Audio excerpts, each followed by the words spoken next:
Selamat pagi, Horas untuk masyarakat kawasan Danau Toba. Pagi ini saya mau membahas tentang beasiswa seorang siswa dari Kabupaten Samosir tahun 2019 dari TPL dengan jumlah ini ada jumlahnya nih 330 juta untuk 4 orang, ada beberapa orang nama. Tapi salah satu yang saya tahu, satu orang belum dibayar, sudah 2 tahun. Artinya anak itu sekarang sudah 2019. Ini ada pegawai TPL, 2 orang berfoto, orang tuanya, dan juga siswa yang bersangkutan. Sampai hari ini belum dibayar. Kemudian saya mau putar telepon saya dengan ibunya yang menanti sebenarnya. Nah ini sampai dia. kelas 3 terkendali hanya karena buku. Kalau memang apa Pak? Jadi sampai sekarang belum dibayar beasiswa dari TPL itu? Belum. Jadi bingung saya ini. Hanya gara-gara buku aja jadi nggak bisa belajar si Domi. Ya. Tapi untunglah dia kita dulu. Kalau kau bisa nembus ke tingkat provinsi, ajukanlah nanti beasiswamu untuk ke SMA. Itulah makanya dapat si Domi tingkat provinsi dari SD sampai SMP. Makanya dia senang kali waktu dapat beasiswa untuk SMA itu. Makanya dia berani mendaftar ke SMA Del dan ke SMA Yasop. Karena dua-duanya masuk, makanya dipilih si Domi lah ke SMA Yasop. Itunya Bapak. Kalau enggak karena istilahnya Pak Kades yang dulu itu dapat beasiswa, nggak mungkin lah kami berani mendaftarkan si Domi ke situ Pak, karena kami memang istilahnya nggak sanggup untuk ke situ. Tapi karena ada programnya Pak. Oke. Jadi video itu intinya ibu itu sudah senang gitu ya. Jadi dia memberikan anaknya itu ke sekolah unggulan karena harapan beasiswa itu. Andaikan beasiswa itu tidak dijanjikan, dia tidak memberikan ke sekolah itu.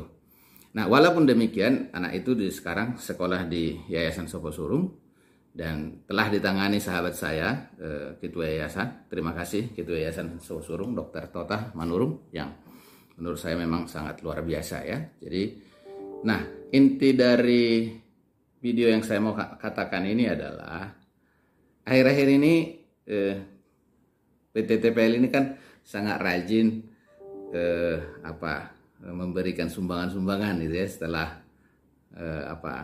isu tutup TPL gitu.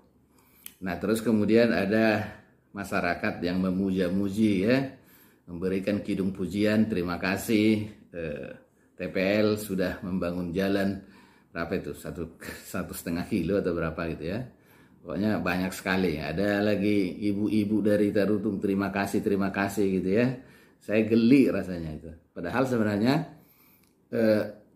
siswa yang berprestasi, kebetulan saya kenal betul dan saya sudah pernah ke rumahnya, itu pun nggak dibayar. Nah, saya tidak berharap supaya TPL membayar ini. Yang mau saya katakan adalah sahabat-sahabat saya yang ingin dari TPL nggak usah terlalu bangga, tapi ini loh faktanya. Dan saya kira bukan hanya siswa ini aja yang terjadi seperti ini, gitu ya. Nah, ketika saya sampaikan kepada saudari Ramida Siringoringo yang bekerja di TPL itu, dan dia, yang saya tahu dia yang mengurusi seperti ini, yang terjadi adalah handphone saya diblokir nomornya karena dia bilang, kau pikir kau yang punya TPL? Apa urusanmu gitu ya. Ya mungkin saudari Ramida ini kan tidak mengerti demokrasi, civil society gitu ya, bahwa masyarakat memang berpartisipasi aktif untuk membangun demokrasi, keadilan dan seterusnya ya.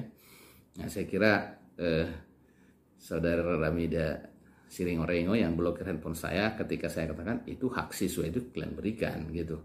Saya dalam porsinya bukan dalam rangka berusaha supaya kalian memberikan beasiswa, bukan. Tapi saya dalam konteks ya, kalau memang kalian sudah berfoto-foto dengan orang tua, ya jangan sakiti orang tua dong. Ya, jangan sakiti orang tua. Bayangkan kalau misalnya Anda menjanjikan beasiswa, dia berharap seperti itu, tapi Yayasan Sopo Surung tidak mengurus siswa yang masuk itu kan.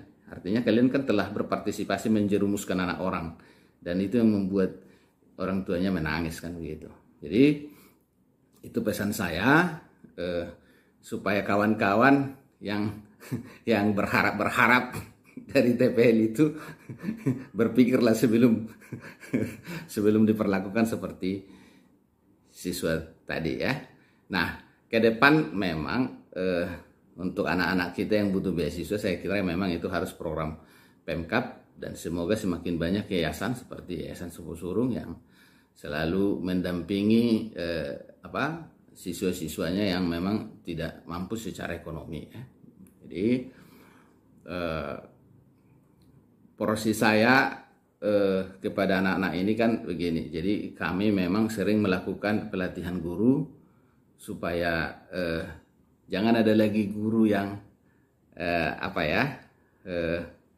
yang tidak memiliki standar mutu gitu ya. Karena saya lihat sertifikasi guru juga tidak berdampak apa-apa gitu ya. Sertifikasi itu tidak berdampak apa-apa, bahkan hampir tidak ada kaitannya dengan kompetensi ya. Jadi teruslah bergegas pendidikan tanpa harus berharapkan seperti yang terjadi pada sahabat kita yang yang saya tunjukkan tadi ya. Jadi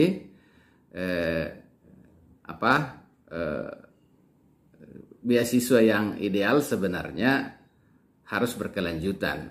Misalnya sebenarnya kan Inalum kan hidup dari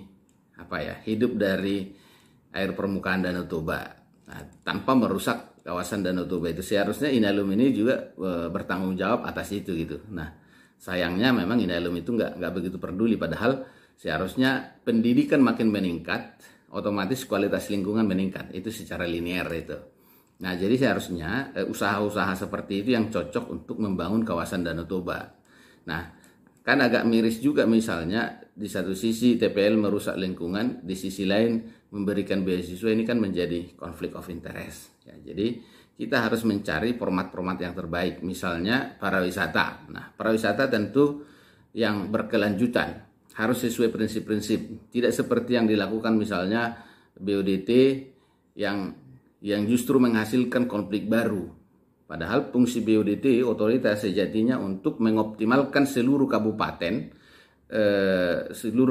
itu untuk holistik terintegratif, untuk semua bekerja optimal untuk mengoptimalkan wisata. Jadi bukan lagi pendatang yang pemain baru untuk justru mendatangkan konflik-konflik baru gitu ya. Jadi sebenarnya yang dibutuhkan itu adalah otorita untuk memanajemen atau untuk memperkuat seluruh kabupaten untuk kawasan wisata. Jadi itulah dulu